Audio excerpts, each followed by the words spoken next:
آج کی بابرکت شب نور شب برات کے نام سے معروف اور مشہور ہے۔ اس بابرکت شب کے دامن میں اتنی برکتیں اور اتنی رحمتیں ہیں کہ اللہ جل شانہ گناہ گاروں کو جہنم کی آگ سے آزاد فرما دیتا ہے۔ ام المومنین سیدہ طیبہ طاہرہ سیدہ عائشہ صدیقہ رضی اللہ تعالی عنہا فرماتی ہیں، ایک دن میں دیکھا کہ حضور میرے حجرہ میں نہیں ہیں، تو میں حضور کو تلاش کرنے نکلی۔ جنت البقیع میں آسمان کی طرف سر اٹھائے حضور اللہ سے التجائیں کر رہے تھے۔ مجھے دیکھا تو ارشاد فرمایا، عائشہ کیا تم نے یہ سمجھا کہ اللہ کا رسول تم سے زیادتی کرے گا؟ فرماتی ہیں میں نے عرض کی، یا رسول اللہ صلی اللہ علیہ وسلم، میں یہ سمجھا شاید آپ کسی زوجہ محترمہ کے حجرہ میں تشریف لے گئے ہیں۔ فرمایا آج لیلۃ النصف من شعبان کی 15ویں رات ہے، درمیانی شب ہے۔ اس رات کو اللہ تعالی جل شانہ آسمان دنیا پہ نزول اجلال فرماتا ہے اور قبیلہ بنو کلب کی بکریوں کے بالوں سے زیادہ لوگوں کو جہنم کی آگ سے آزاد کر دیتا ہے۔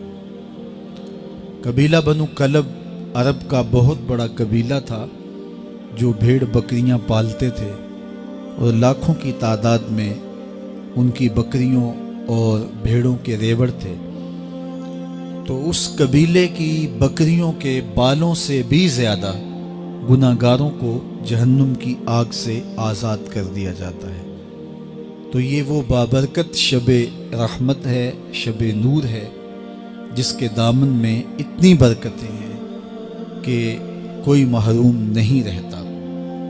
صرف وہ بد نصیب لوگ جو شرک میں مبتلا ہیں، جو سخت کینہ پرور ہیں، جو قطع رحمی کرتے ہیں، قاتل ہیں، عادی شرابی یا بدکار ہیں، انہیں اس مبارک رات میں محروم رکھا جاتا ہے، ورنہ اللہ کی رحمتوں کا عموم اس بابرکت راتوں میں اس قدر ہوتا ہے کہ کوئی گناہ گار جو اس کے حضور ہاتھ دعا کے لیے اٹھاتا ہے اور اپنا دامن پھیلا کے اس کی رحمتیں مانگتا ہے، اسے محروم نہیں رکھا جاتا، بلکہ اللہ سب گناہ گاروں کو جہنم کی آگ سے آزاد کر دیتا ہے۔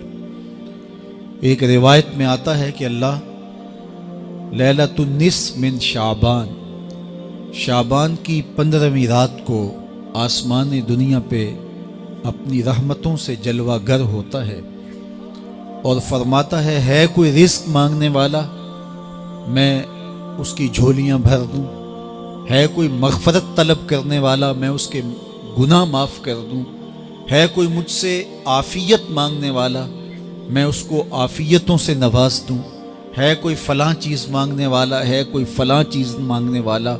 اس کی رحمتیں آواز دیتی ہیں اور یہ آواز غروب آفتاب سے لے کر کے طلوع فجر تک مسلسل بندوں کو دی جاتی ہے، اور بندے اس کے حضور اگر دستے طلب دراز کریں، اپنی جھولی پھیلائیں، تو اللہ تعالیٰ ان کو ان کے مانگنے سے بھی زیادہ عطا فرماتا ہے۔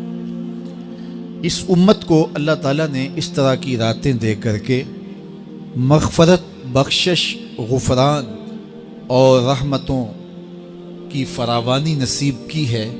میرے حضور نے ارشاد فرمایا، ایک شخص صبح سے لے کے ظہر تک مزدوری کرتا ہے، اس کو 1 قیراط ملتا ہے۔ ایک ظہر سے لے کر عصر تک مزدوری کرتا ہے، اس کا وقت تھوڑا ہے لیکن اس کو بھی 1 قیراط ملتا ہے۔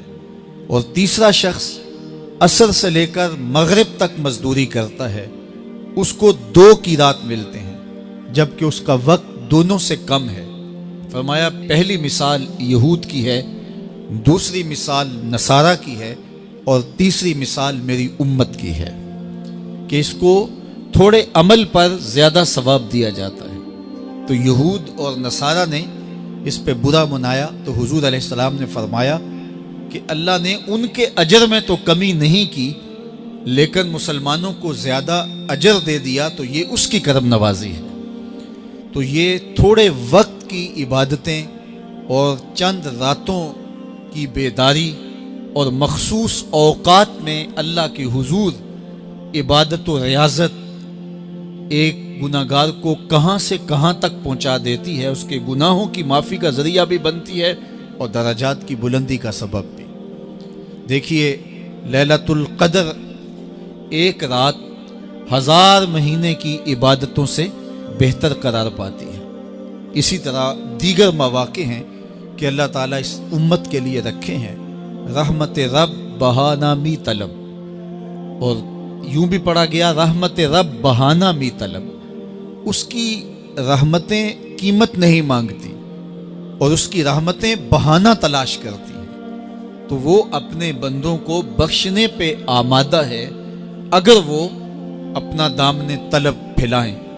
قرآن مجید میں ایک مقام دیکھیے کتنا دل آویز ہے، فرمایا ما یفعل اللہ بعذابکم، اللہ تمہیں عذاب دے کے کیا کرے گا؟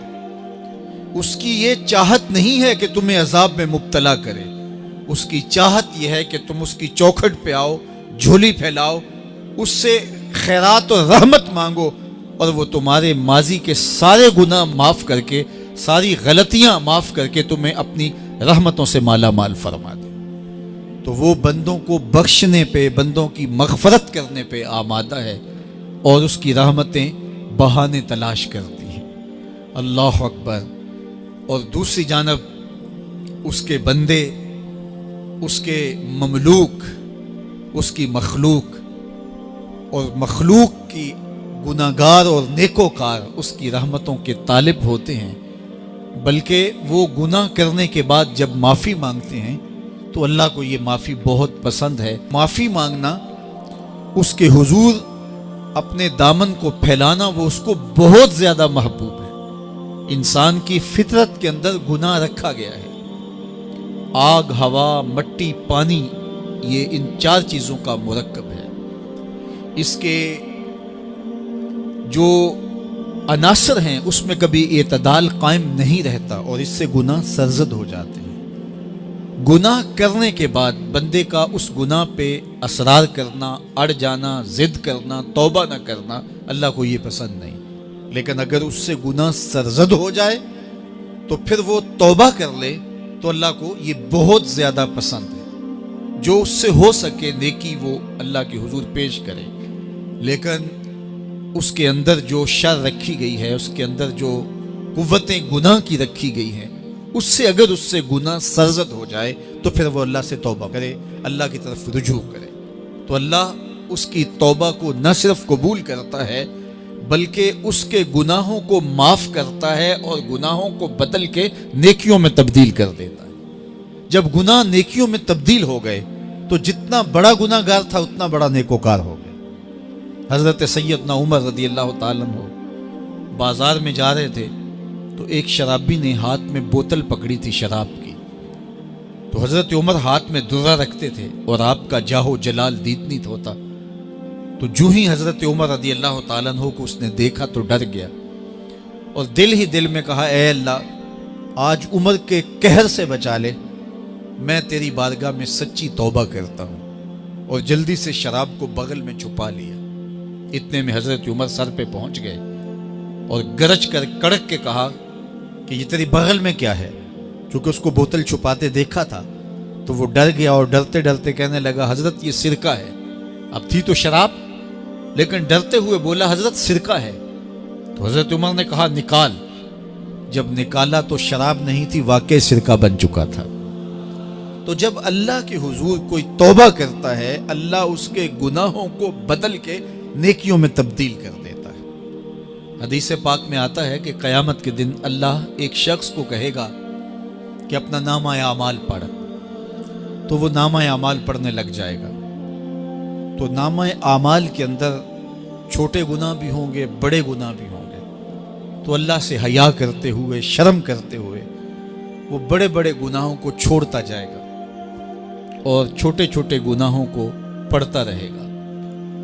جب وہ سارے گناہ پڑھ چکے گا اور کتاب ختم ہوگی تو اللہ تعالیٰ اسے فرمائے گا، میرے بندے تو نے یہ جتنے گناہ پڑھے ہیں میں نے سب کو بدل کے نیکیوں میں تبدیل کر دیا۔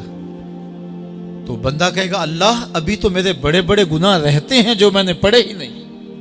فَضَحِكَ النَّبِيُّ حَتَّى بَدَتْ أَنْيَابُهُ، حضور جب یہ بیان فرما رہے تھے تو حضور اتنا مسکرائے کہ صحابہ نے حضور کی داڑھیں دیکھ لی۔